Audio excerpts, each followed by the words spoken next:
साथियों नमोदय। आप माधव सेवा संस्थान चैनल देख रहे हैं, पर आपका हार्दिक स्वागत है। आज देश में काफी उथल पुथल,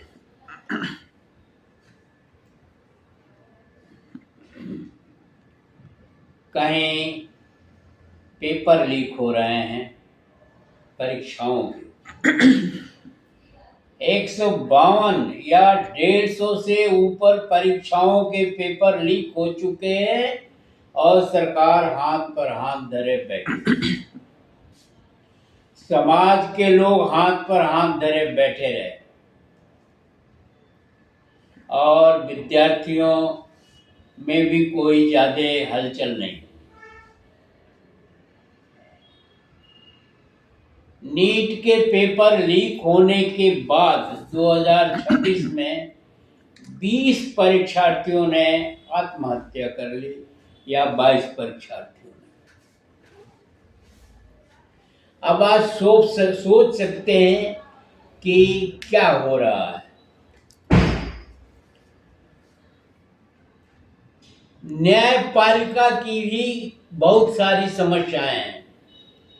कॉलेजियम सिस्टम से जजेज की नियुक्ति स्पष्ट और सही नहीं प्रतीत होती है। इस पर लोगों की आपत्ति भी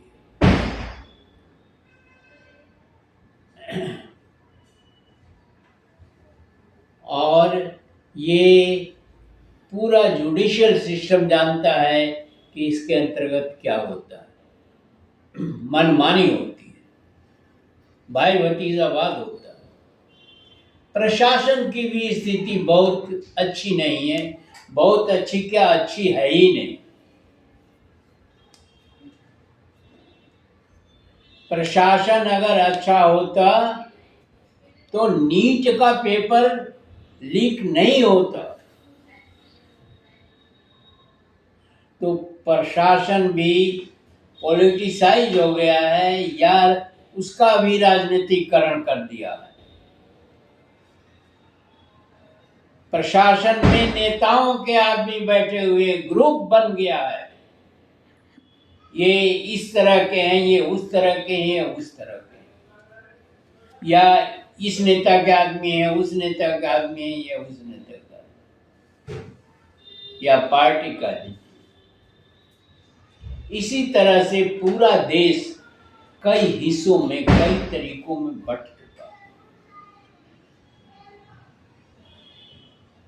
विधायिका, संवैधानिक पदों पर बैठे लोग, जनता और तमाम चीजें जो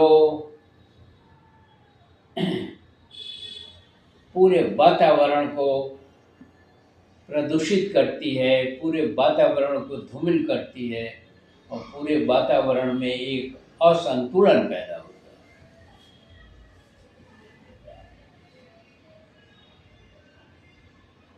है।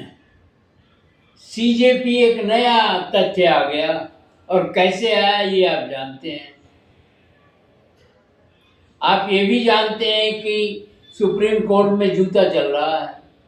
आप ये भी जानते हैं कि सीजेपी पार्टी का जन्म ही न्यायपालिका के कथन से हुआ, और तमाम चीजें आपको मालूम है। तो कहने का मतलब स्तर गिरता जा रहा। अब वो समय नहीं रहा जब आप मनमानी कर लेते थे छोटे लेवल पर या बड़े लेवल पर, या आप अपने तरीके से काम करने के आदी थे। अब विस्तृत हो रहा है देश की आबादी भी बढ़ रही है, समस्याएं भी बढ़ रही हैं और संसाधन भी घट रहे हैं, और तमाम चीज़ें कुछ घट रही हैं, कुछ बढ़ रही हैं, जिसके कारण असंतुलन बहुत ज़्यादा है। इसमें सबसे बड़ा फैक्टर है भ्रष्टाचार। भ्रष्टाचार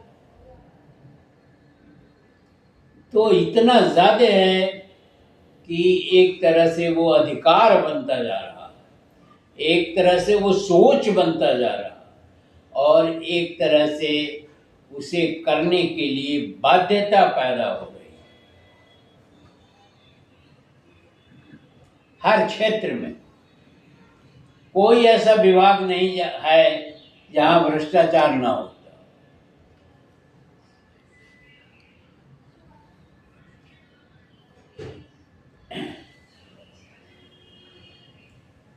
तो जांच एजेंसियों में, नियंत्रण करने वाली एजेंसियों में, प्रक्रिया चलाने वाली एजेंसियों में भ्रष्टाचार चरम पर। भ्रष्टाचार ही भ्रष्टाचार है। कहीं कोई डर नहीं, कहीं कोई भय नहीं। काकरोच जनता पार्टी का आंदोलन जंतर मंतर पर इतने दिनों से चल रहा था और सरकारी मशीनरी बिल्कुल ठप है। वो उसकी समस्या जानने के लिए उत्सुक ही नहीं थे, तत्पर ही नहीं थे। न कोई वहां सरकार की तरफ से गया, समस्या के बारे में जानने की कोशिश किया, और नई समस्या इनके संज्ञान में थी, लेकिन उस पर कोई कार्रवाई नहीं की गई। और नई जो लोग इकट्ठा हो रहे थे उनसे संवाद स्थापित किया गया। यह अहंकार की बात है, यह निरंकुशता की बात है। जब देश में आंदोलन चल रहा है, देश की समस्याओं के बारे में लोग कह रहे हैं, तो आपको ध्यान देना चाहिए, आपको समझना चाहिए उस चीज को, और आपको उस चीज के बारे में सोचना चाहिए। लेकिन ऐसा हुआ नहीं। इसी तरह की समस्या न्याय में भी है, इसी तरह की समस्या प्रशासन में भी है, और इसी तरह की समस्या संवैधानिक पदों पर बैठे हुए लोगों की कार्यशैली पर भी है। विधायिका में भी इसी तरह की हुआ है। अनावश्यक बिल लाए जाते हैं, किसान बिल, नोटबंदी,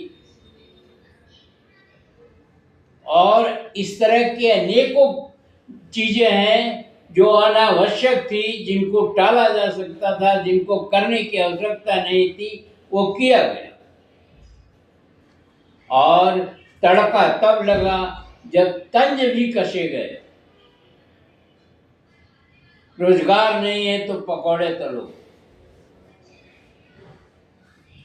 अंबेडकर कहना फैशन हो गया। भगवान भगवान बोलो ताकि स्वर्ग में सीट रिजर्व हो सके। मतलब ढोंग पाखंड आडंबर भी फैलाया जा रहा है। अब शासन की तरफ से कांवड़ यात्रा को प्रमोट किया जा रहा है, तो विसंगति तो उत्पन्न होनी है, तो बात तो बिगड़नी है। फिर बात जो है सिरे से खारिज करनी होगी।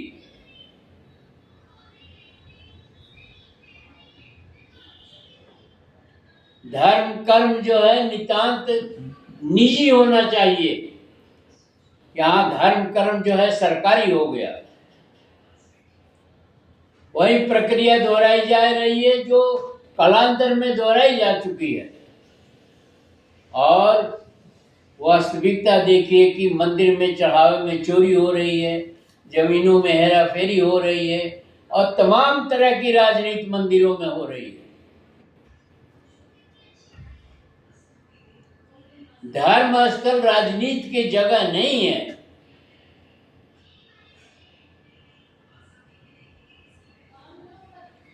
और जब तक आप उदाहरण नहीं प्रस्तुत करेंगे तब तक दूसरा कैसे लेगा। सत्ता में बैठे हुए लोग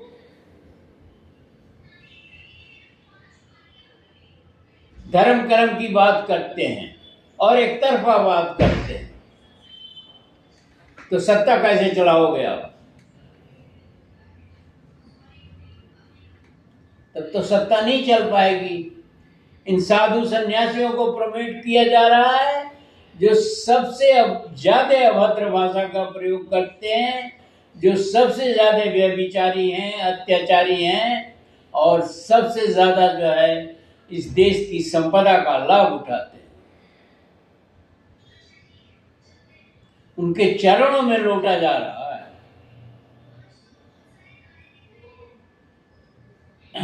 तो न्यायपालिका में बात गड़बड़ हो रही है, समाज में बात गड़बड़ हो रही है, शिक्षा में हो रही है, रोजगार में हो रही है, स्वास्थ्य में हो रहा है, धर्म में हो रहा है, और देश इन पूरी चीजों के बीच से लुप्त हो गया। पार्टियां सर्वोपरि हो रही हैं। पार्टियां क्या चीज है? पार्टियां तो इसलिए बनाई जाती हैं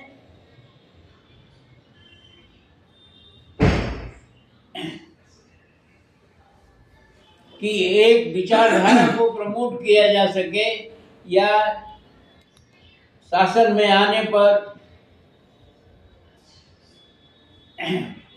देश में सुधार किया जा सके। धर्म करने के लिए पार्टियां नहीं होती हैं। इतने फिजा में शब्द फैले हुए हैं, सनातन, हिंदू, मुस्लिम, धर्मांतरण पर एक वीडियो हम बना चुके हैं। धर्मांतरण उसका अधिकार है, चाहे वो जिस धर्म को माने। तो तानाशाही चल रही है और इसके लिए कोई एक पार्टी दोषी नहीं है, इसके लिए कोई एक व्यक्ति दोषी नहीं है और इसके लिए कोई एक विचारधारा दोषी नहीं है। सारी पार्टियां दोषी हैं।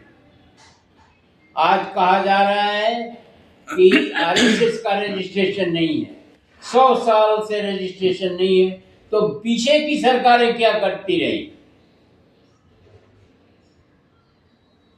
आज क्यों कहा जा रहा है कि रजिस्ट्रेशन नहीं है? जब स्थापित हुआ उस समय क्यों नहीं इसको कहा गया? देश आजाद हुए तब क्यों नहीं कहा गया? मतलब एक ऐसा वातावरण क्रिएट हो गया है कि जिसको जो चाहता है वो कह लेता है, वो सुन लेता है, वो चीजें जो है हवा में गूंजती रहती है। Gutter generation.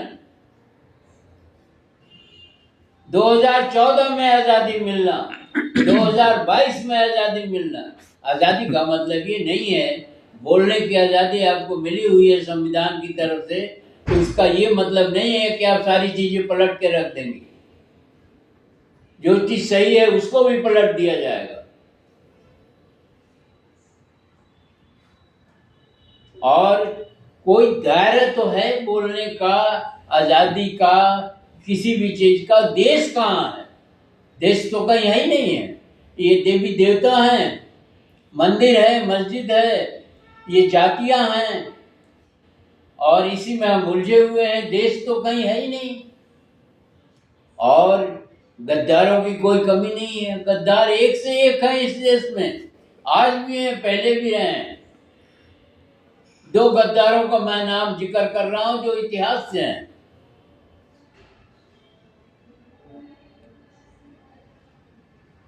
कुछ ऐसे ही नाम है मुसद्दी लाल, जिनकी अभी मुजफ्फरनगर में जमीन है और डिस्टिलरी है।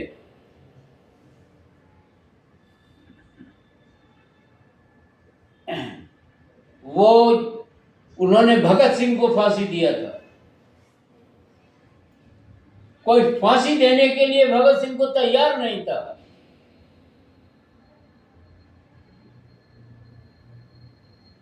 और उन्होंने फांसी दिया था और बदले में अंग्रेजों ने उनको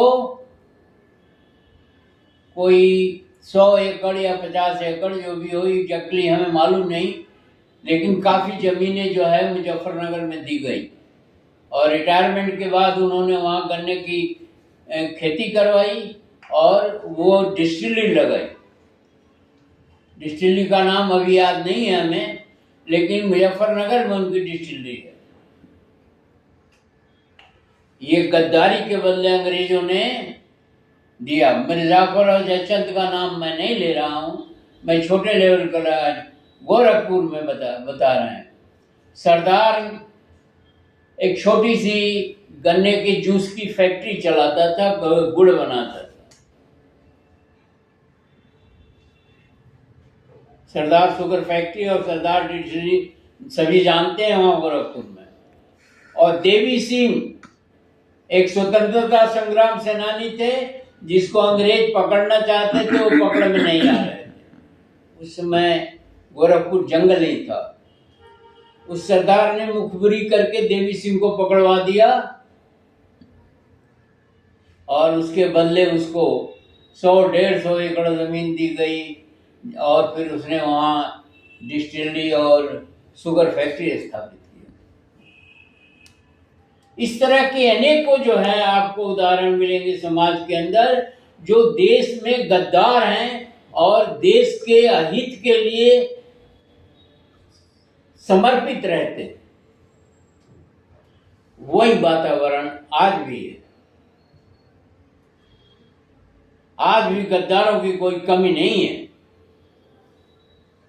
कुछ सरकारी अधिकारी, कुछ अन्य लोग, कुछ समाज सेवी अपने एक छोटे से स्वार्थ के लिए देश को बेचने की क्षमता रखते हैं।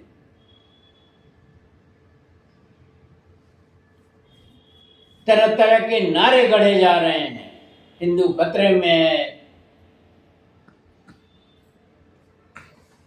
गर्व से कहो हिंदू हैं। एक तो हिंदू शब्द ही गड़बड़ है।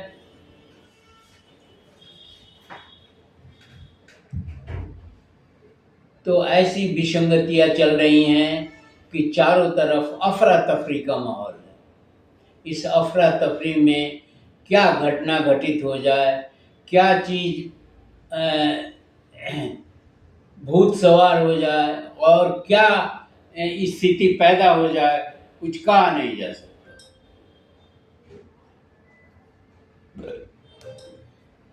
हमें सोचना होगा, हमें विचारधारा को डाइल्यूट करना होगा, हमें विचारधारा खत्म करने की जरूरत है और देश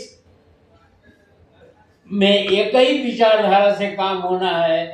देश की उन्नति, देश का विकास, देश का हर क्षेत्र में विकास अगर ऐसा नहीं हुआ तो देश को टुकड़े कोई करेगा नहीं, अपने आप हो जाएगा।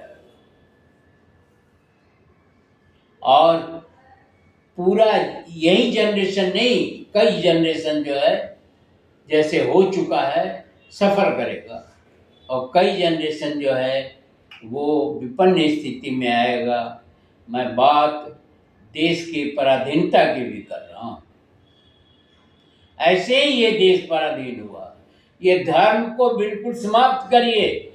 ये धर्म की जितनी ढोंग पाखंड आडंबर है, बुराइयां हैं, कांवड़ जाता, अंत्येष्टि भोज और ये और वो और तमाम चीजें, इन्हें रेगुलराइज करिए। राजनीति की भी करिए, राजनीति करिए, लेकिन उसकी एक सीमा होनी चाहिए। वैसे ही जुडिशियल की भी एक सीमा होनी चाहिए। वैसे ही प्रशासनिक अधिकारियों की कहीं कोई सीमा नहीं है। सब अपने मनमाने तरीके से काम कर रहे हैं। वीडियो को ध्यान से पढ़िए, समझिए, उस पर और चिंतन और मनन करिए। अगर चैनल को सब्सक्राइब नहीं किया तो सब्सक्राइब कर लीजिए। वीडियो को शेयर और लाइक करना न भूलें। धन्यवाद। जय भारत, जय संविधान।